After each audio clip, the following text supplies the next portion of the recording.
In this concept of transhumanism, we want to go back in time to make sure you understand, because I gave this speech in Italy a couple of years ago where I talked about the reason I'm a populist is because of what happened in globalization. But the globalization was kind of this thing, it just kind of came from these different forces.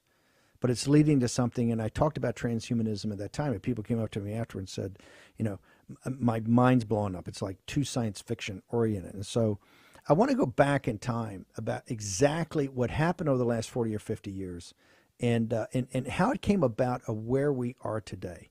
One of the best, one of the books that I've read, and someone who I think understands this in not a conspiracy theory way, but in a very basic way. Because remember, we don't believe in conspiracy theories. I say there's no conspiracy, but there's no coincidences. And you can see that in the Party of Davos. This is just the way the system works. So I want to bring in Patrick Wood, who's the author of Technocracy. He's kind of the father of this concept of technocracy. But Patrick, thank you very much for joining us today from Arizona. I do want to bring up that you kind of got your start in looking at the Trilateral Commission, and really a guy named Richard Gardner, who wrote a very famous article in Foreign Affairs, which is considered, I guess, the monthly Bible of the global elites. A very famous publication. He wrote, I think the article was many, many decades ago, called The Hard Road to World Order. The Hard Road to World Order. This was a very famous piece at the time, and you've spent a lot of time in that, and in fact had a number of articles that came out about it, and you eventually wrote books about technocracy and about this kind of new economic order that was coming about. So I'd like you to walk us through exactly what is technocracy. Before we talk about transhumanism, what is technocracy, and how did we arrive at this place today? Well, you're absolutely right about Richard Gardner's article that appeared in Foreign Affairs magazine. He was one of the founding members of the Trilateral Commission in 1973 that was founded by David Rockefeller and Zbigniew Brzezinski. The two of them were kind of the beauty and the beast, but there was a sea change that took place in the early 1970s. And Richard Gardner really was kind of the fountainhead of the idea that was floating around in the Trilateral Commission. And what he had actually written, just in part, he said, in short, the House of World Order will have to be built from the bottom up rather than from the top down. It will look like the great booming, buzzing confusion, but an end run around national sovereignty, eroding it piece by piece, will accomplish much more than the old-fashioned frontal assault. What had happened up to 1973 represented the frontal assault that they had tried and failed multiple times. This new strategy to create a new international economic order, which is the kind of the buzz phrase of the Trilateral Commission back then, was going to be an end run around national sovereignty, a death by 1,000 cuts, if you will. And I'll tell you what, in the last 45 years, this is exactly what has happened. We've seen end run after end run after end run until today. We're looking at this mess, and it's not just in America, it's global in nature. Technocracy set out originally to create a new economic model that had never been tried before in the history of the world. It started in earnest in 1932 at Columbia University by scientists and engineers, primarily that worked there, but there were others involved as well. The Great Depression was raging. They were sure capitalism was dead. They said, it's up to us now to create a new economic system, a new model that would work for the world and everybody be happy, and it had utopian-like features to it. But it was a resource-based economic system that would allow them to control all the resources, the distribution of resources, and the manufacture of things, and the consumption of things by people. And so this system of scientific engineering, if you will, of society, lasted for a while, but it fell out of favor when the economy recovered, and it kind of lay dormant during the 50s and 60s. Zbigniew Brzezinski brought it back to life, and it caught the eye of of David Rockefeller, the big money man, Chase Manhattan Bank at the time. The two of them teamed up to create what they called back then a new international economic order. And when I was writing with Professor Anthony Sutton, our books on trilaterals over Washington, We didn't understand what technocracy was then. I do now. We didn't then. We knew something was new, but what does it mean, new international economic order? Well, we have the framework to understand that now. They meant technocracy. And by the way, the marketing name has changed many times.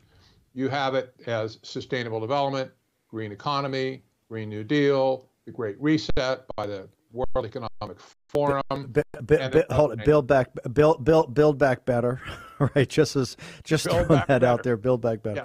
Yes. One thing I just want to make a comment because of Brzezinski to make sure people put in historical context. When they were thinking this up in Colombia in the 30s, this was capitalism was they thought collapsing, right? This was the depths of the depression. They thought it was collapsing.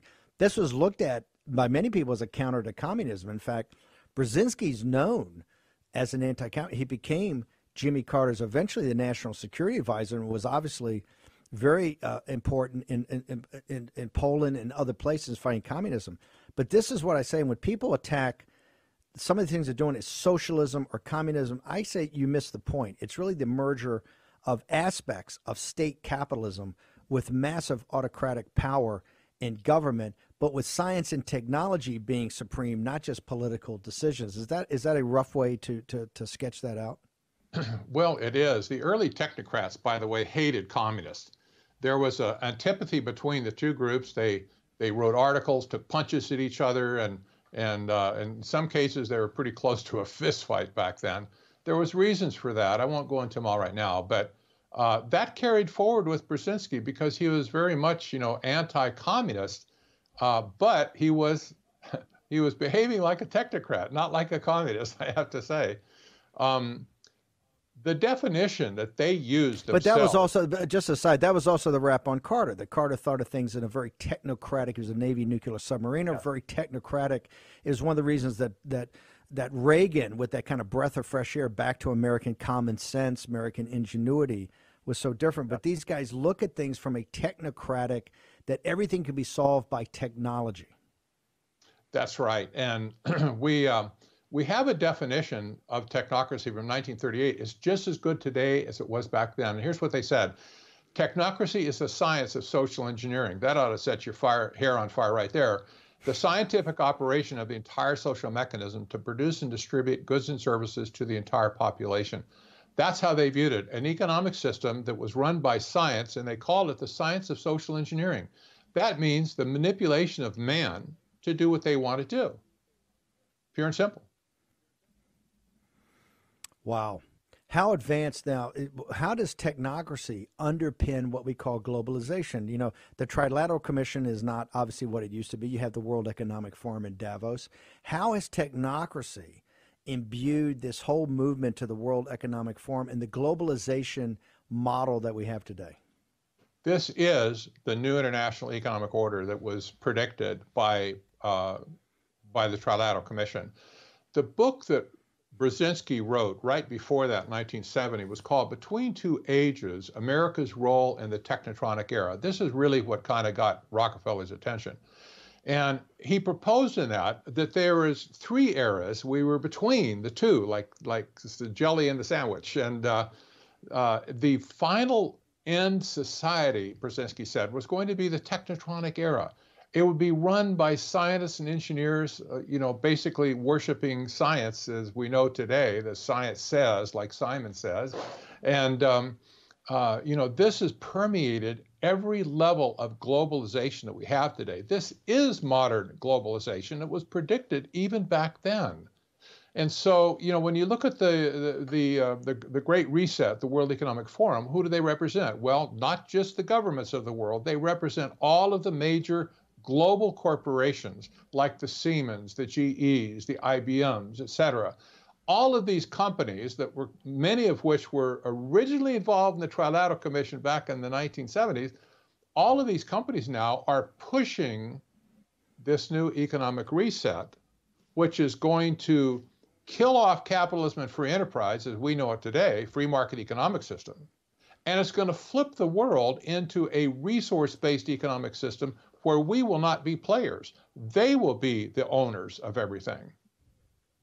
Well, what it does, it's out to kill the entrepreneurial spirit. The last thing they want is entrepreneurs. What they want is it's state capitalism with this kind of autocratic big government. I mean, the model they continue to look for, they would like a lighter version. This we see Tom Friedman, if we could only be China for a day, right? The model they put to, and she stands up all the time and says, our model is working, and the pandemic shows our model works better than the model of the West. Okay, we're going to return to Arizona and Patrick Wood and discuss more technocracy, and that shift from technocracy, it's cutting edge now in transhumanism as the technological oligarchs see the singularity, the convergence of these different technologies, and what comes beyond that, with the oligarchs being in total and complete control of